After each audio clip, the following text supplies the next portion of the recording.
You gotta love waking up to a message from Patel. Evacuate DC now. Patel issues a mega statement, mega warning. It's no longer safe for us to be here. It's gonna beg the question with what just happened with Comey, what the hell's about to happen? It's a big question, but one now that should be taken more serious than ever based on the statement made by FBI Director Kash Patel just hours ago.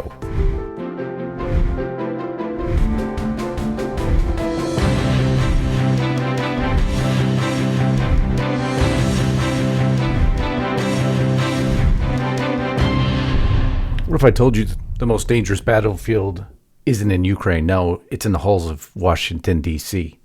While peace talks crumble overseas, something far more sinister is erupting right here at home. A cryptic warning from Kash Patel, a chilling threat from the man who once ran the FBI. Today, we're not just going to connect the dots. We're going to expose the fuse that may have already now been lit, but there's a ton of news to cover first.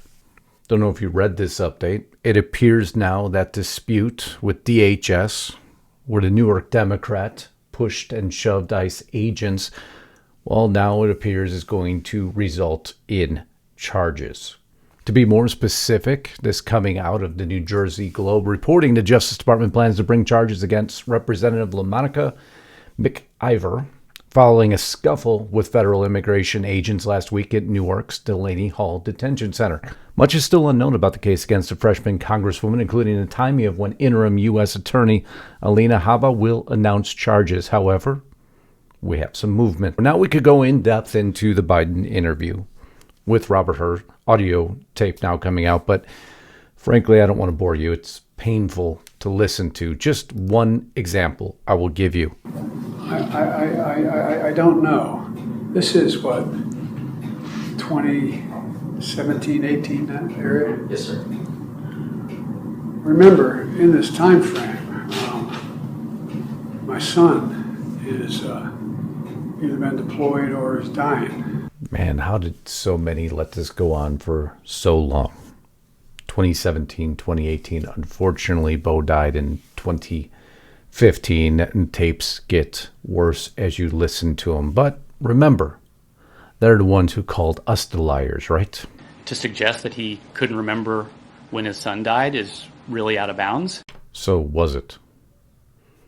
Because he couldn't remember in that statement, unfortunately, when his son died. But remember, they did this over and over again. Axios admitting prosecutors' audio tape shows Biden's memory lapses. The same media that we could go article after article after article continually defended Biden. There was no issues. There was no mental lapse. There was no memory loss whatsoever. I can continue to rocket through how many of these existed, but I guess it all comes out in the wash now, right?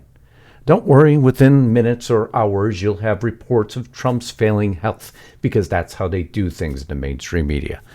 Okay, before we roll into hyperspeed, I want to make sure we take a moment. I want you to make sure you're still subscribed to Lisa. If you think you are, double check. Make sure your bell is checked to all. If you're new here, welcome home. Please subscribe. As you know, Lisa's part with me of RestrictedRepublic.com, the platform we created for you. So I hope you'll take a moment. Also subscribe to my channel above. And now a very important word from the sponsor of this video. You know, sometimes you see something and you think, you know, I've got to have one of those in my life like yesterday. Well, these Trump sneakers that are gold are going to make you think just that. Take a look at these bad boys. They aren't just shoes. They're a full-on statement. They're bold. They're fearless. They're unapologetic and patriotic. And let me tell you, they don't just look good on your feet. They feel good as well. They're comfortable. They're lightweight and they are durable. But you know what's best about these is they send a message, and a message, by the way, that liberals are not going to like. That is why you should check these out ASAP, and you can even buy them as a gift. All you have to do to check these bad boys out is go to the MAGAoffers.com/Lisa. That's the MAGAoffers.com/Lisa. And right now, if you go to my site, you can get it for 15% off just for my audience only. And by the way, you want to hurry up and get a jump on this because they are only selling 1,000 pairs. So check it out now. Anyhow, if you want more information, click that more button or click the link in the description box below. Because this isn't just about Ukraine anymore. It's not just about politics. This is, mind you, James Comey, the same man who oversaw Crossfire Hurricane, now standing in the public, almost daring the president to come after him. And meanwhile, Kash Patel, who's learning where all the bodies are buried, issues an evacuate D.C. now warning. Mega warning. It's no longer safe for us here. What's happening? What's about to happen? What are they running from or running to? And what is being planned? And that's the story we're going to continue forward here in just one moment. Just in the middle of more D.C. failure, the House Budget Committee has voted down the reconciliation bill. Vote was 16-21. Did we expect anything else? Chip Roy coming out and speaking on why he didn't vote for it, but he's going to stay all weekend. It's nice that you're staying, Chip, because it appears most of Congress is leaving again. So let's do the right thing, advance the Trump agenda, and let's get it done this weekend. I'm not going home this weekend, Rob. I'm staying here all weekend, and we're going to get this damn thing done, but the right way. I'm not going to vote for a bad bill. I didn't come here to raise debt. I didn't come here to increase deficits. I didn't come here to cement Obamacare into law with Medicaid expansion. Did you come here to raise my taxes? Because if you guys don't get this passed, oh, but that's right. You took it so seriously, so seriously. Ms. Tinney, no. Mrs. Fishbach. Mrs. Fishbach, no. Mr. Moore. Mr. Moore.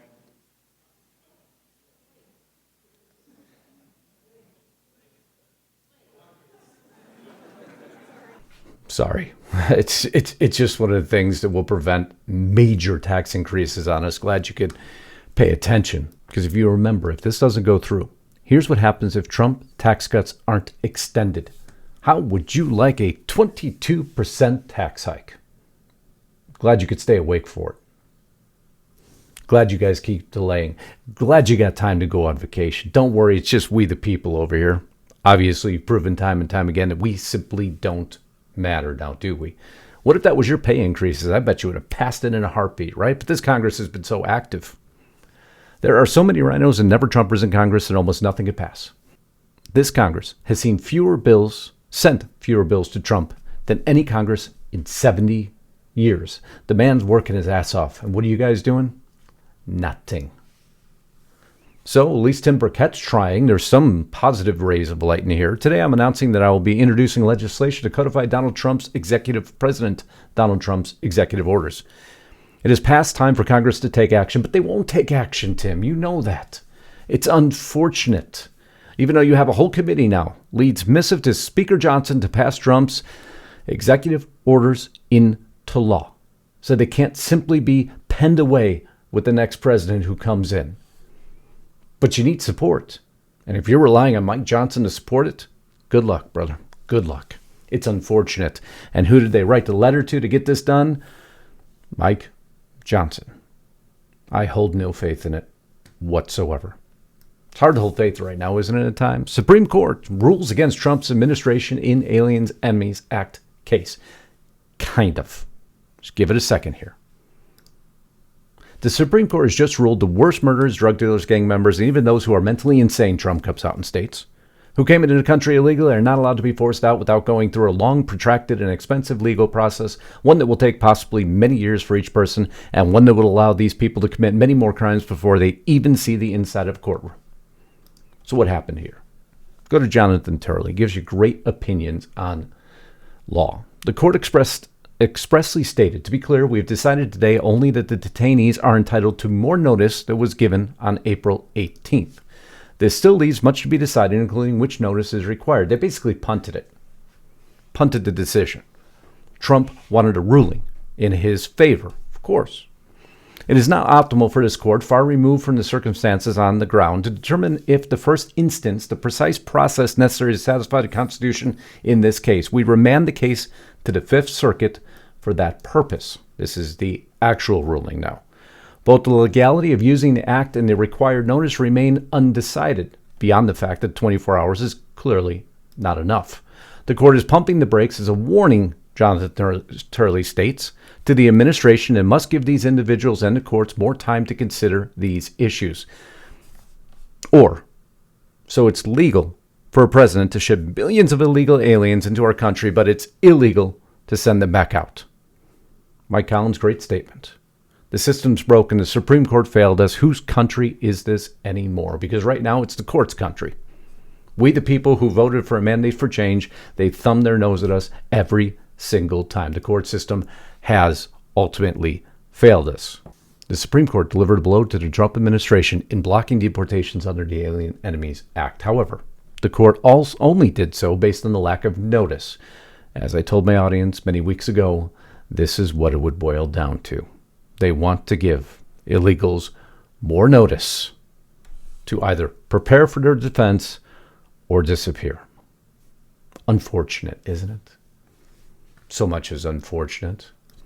Did anybody really expect that Zelensky and Putin were going to meet? I hope you didn't. That was never going to happen, not without President Trump there. Zelensky challenges Putin to meet him after Trump demands Ukraine-Russia talks. Well, the talks happened, just not in the way that was productive whatsoever. Putin spurns meeting with Zelensky, but lower-level Ukraine-Russia talks proceed. All you had to do is listen to Marco Rubio on this because he hit it spot on. The level of team that was sent by the Russian side is certainly not indicative of one that's going to lead to a major breakthrough. I hope I'm wrong. I hope I'm 100% wrong. I hope tomorrow the news says they've agreed to a ceasefire. They've agreed to enter serious negotiations. But I'm just giving you my assessment, honestly. I don't think it's going to lead to that just because of the structure and how this is all played out. And he was 100% right. The meeting happened, opening remarks happened. The talks lasted fewer than 2 hours. And why? Well, Russia had some demands, of which afterwards Zelensky calls President Trump, right after the Istanbul meeting occurred, which lasted under 2 hours, touted that he's willing to take the fastest steps to bring real peace, but he's not willing to accept any of the demands. So I don't know exactly how that happens. Zelensky, after the phone call, told reporters the pressure on Russia must be maintained. Sanctions must be increased. And what happened with the band of Robin Hood and his merry men? Well, of course, their statement coming out immediately after in this article from Zero Hedge, Macron, Starmer, Blast, unacceptable Russian stance in talks. The leaders of UK, France, Germany, Poland said Russia's position at its talks with Ukraine on Friday was unacceptable. British Prime Minister Keir Starmer, Emmanuel Macron, Friedrich Merz, and Donald Tusk said in a statement that the Russian position is clearly unacceptable and not for the first time. And then Zelensky calls Trump and says we must ramp up the sanctions campaign. But Trump had a response they're probably not going to appreciate too much. Beyond Russia saying we could fight for another 21 years, you guys just continue to push for war. And beyond the talks being in pretty much out-and-out failure. But now Trump comes out and proposes reviving the NATO-Russia Council. Ooh, that was disbanded in 2022 after the attack into Ukraine. That's going to make a few people real unhappy.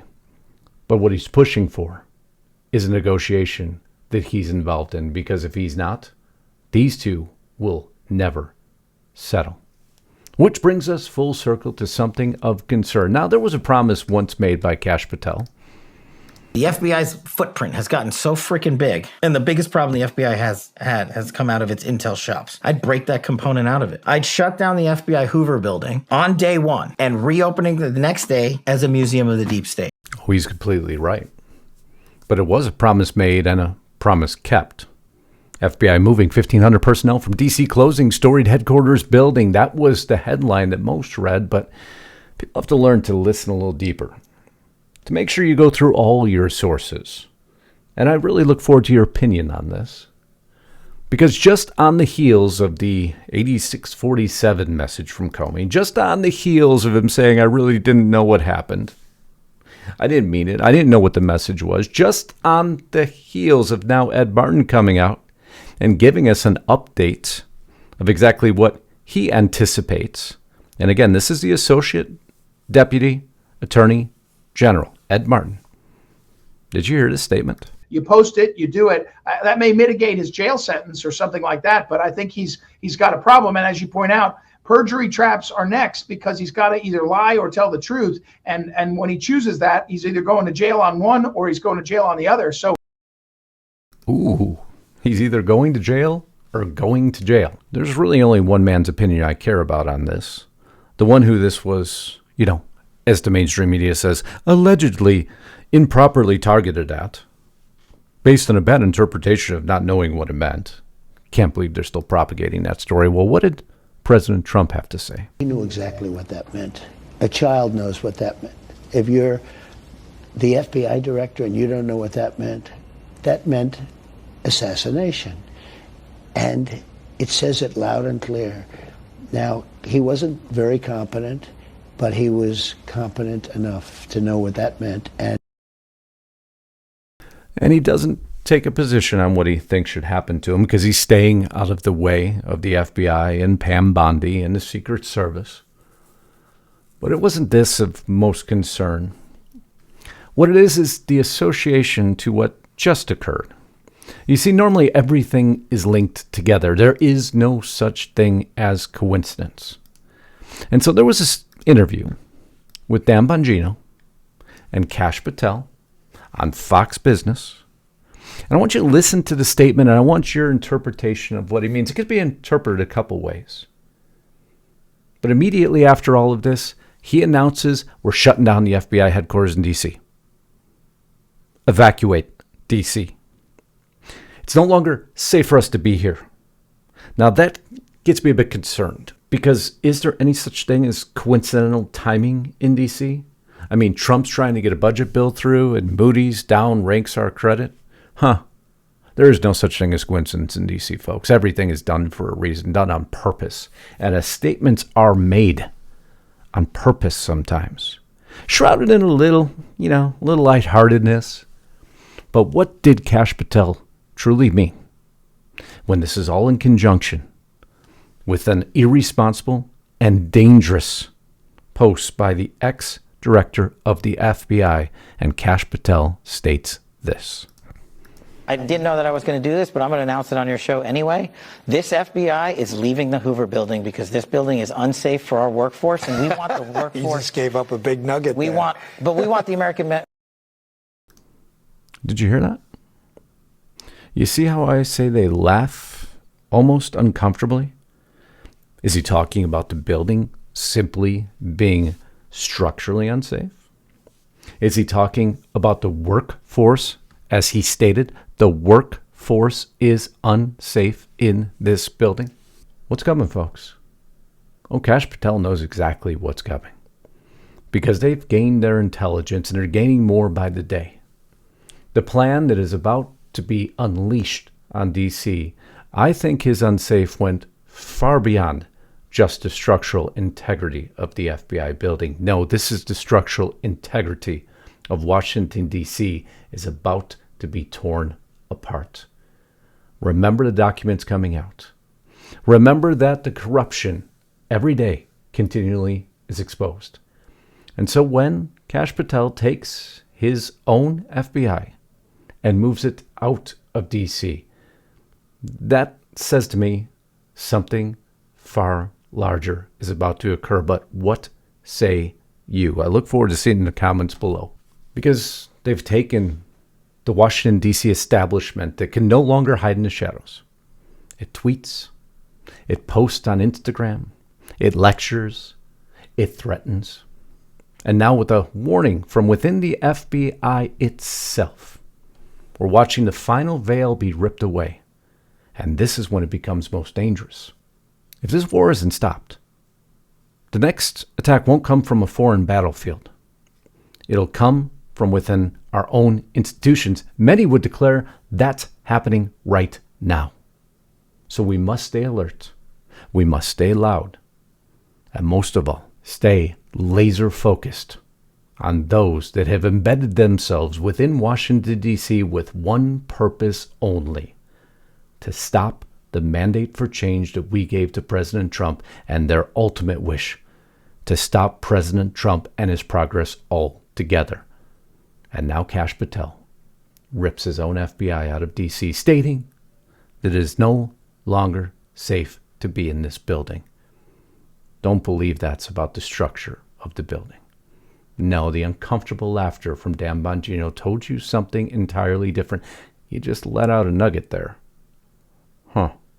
I can't wait to see what's about to happen. But again, what say you? Put it in the comments below. I love you all. Until next time, Godspeed and God bless. Justice Knight, signing out.